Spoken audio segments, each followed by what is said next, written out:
Hi everyone. Reading has become something that so many people don't do in recent times. But I would like to say that reading is very, very important. Today, I would like to tell you more about myself and I'll give just one aspect of who I am. I would like you to know more about myself as a writer. A writer. If you're new here, welcome to my channel, and if you're old, welcome back to Faith and Lifestyle. Today we want to look at who this content creator is. I am Dr. Kate Ogok, and I am an educationist, I'm a writer, and today I want us to look at the books that we write. I have written several books. In fact, I've written 12 different books. And as a writer, my niche has been children's literature. So I do children's literature. And the reason why I decided to choose children's literature is because I know that when the young mind is developed through reading, then we are assured of future reading. There are several reasons why children should be encouraged to read. First, it helps them to think better because they don't just look at their environment, they will be able to think, the things that they read. And so their imagination will become better. So that is one of the reasons why we should encourage children to read. Another reason why we should encourage children to read is because it will boost their language power.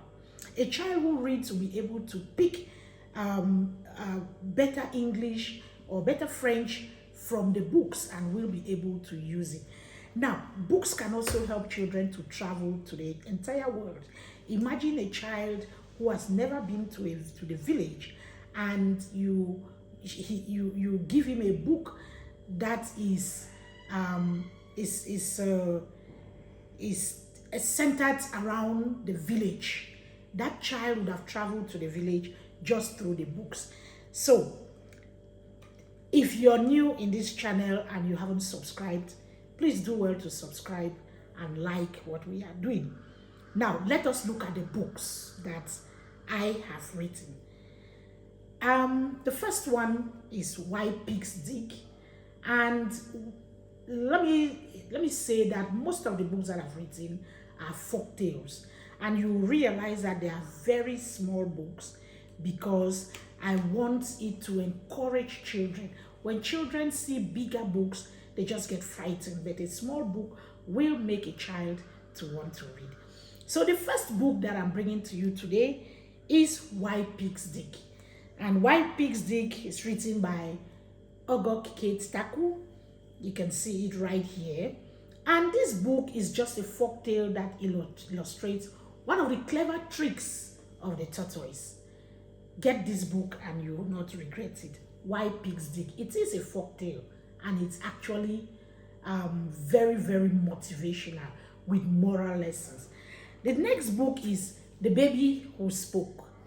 The Baby Who Spoke is also an African folktale that talks about the unheard story of a mother who takes her baby out, and when she's eating, she doesn't give to the baby, and then the baby reacts. So that is the story of The Baby Who Spoke. We also have The Spirit Wife, and The Spirit Wife is also a children's tale that is told to young people so that they can learn some moral lessons from it. The next book is Why Hawks Carry Chicks. I know that many of us have seen when hawks are flying and they see a mother hen on the ground with its chicks, they always dive down and pick a chick and fly off. So why do hawks carry chicks? That is the story in this illustrated folk tale. Then we have the triplets. The Triplets is actually not a folk tale. It is a true life story about, it's a true life story on gender-based violence. So it is a story that I decided to put down as a way of making children not to be violent in life. Or when parents read it, they will know that gender-based violence is not right in our societies.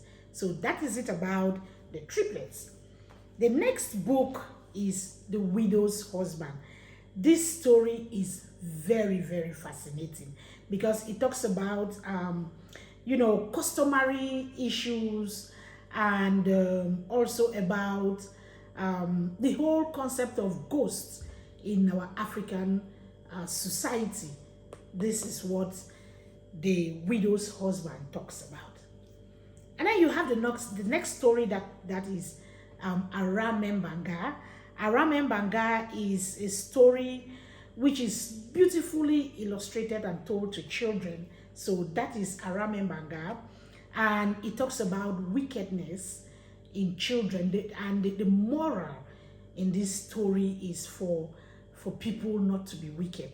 And I tell you that every of these folk tales is well illustrated, and it will give children the opportunity to be able to relate with the story as they look at the pictures.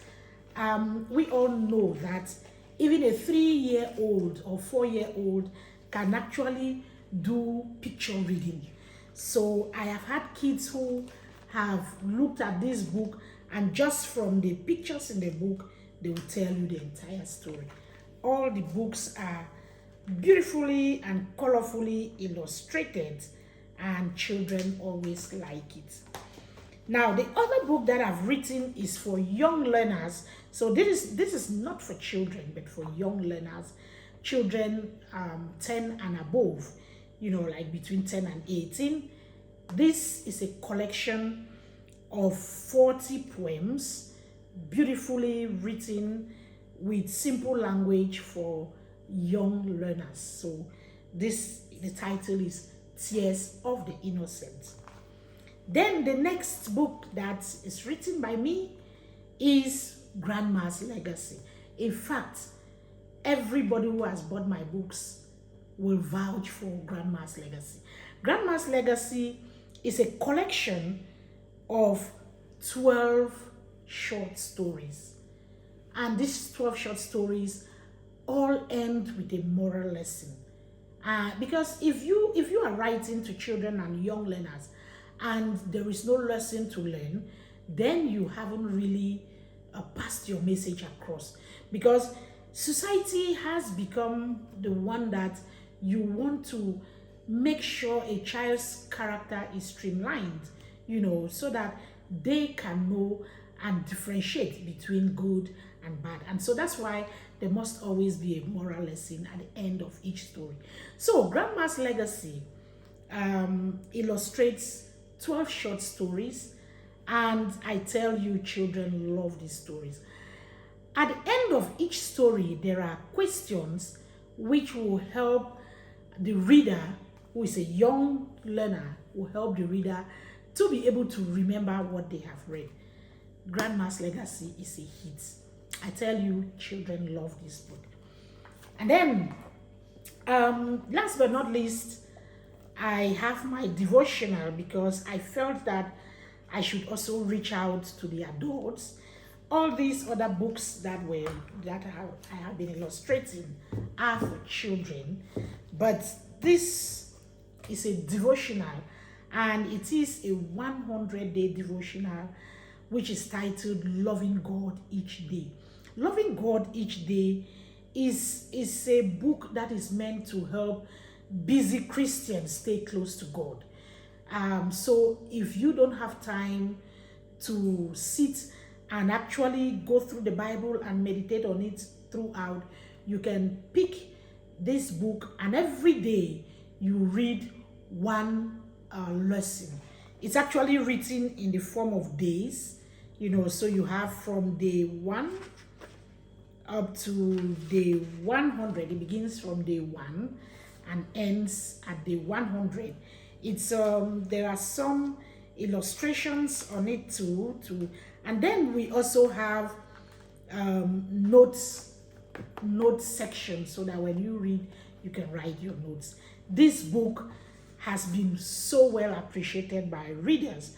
You know, the daily devotional benefits men, women, children, anyone who can read. And when you read the stories in this book, you will know that God will work through you. Dear friends, today I have just exposed myself as an author and a writer.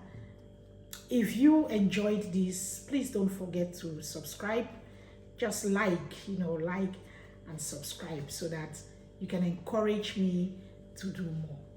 Until we meet next time, man never back never say.